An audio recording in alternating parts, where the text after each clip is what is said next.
नमस्ते प्रणाम। मैं संजू आजमगढ़िया आप लोग के बीच एक पूड़ी बनाते समय गीत लेके आई हूँ। अच्छा लगे तो कमेंट बॉक्स में बताइएगा और ढेर सारा प्यार दुलार दीजिएगा ताकि मैं आप लोग के बीच और प्यारी प्यारी गीत ला सकूं।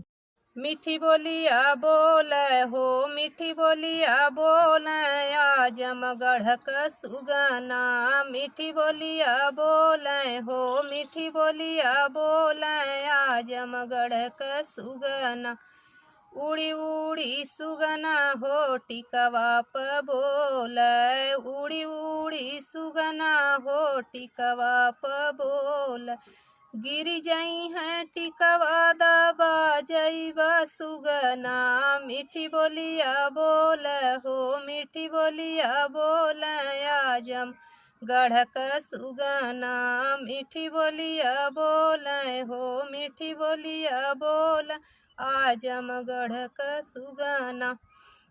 उड़ी सुगना हो हरवा पे बोल, उड़ी उड़ी सुगना हो हरवा पे बोल।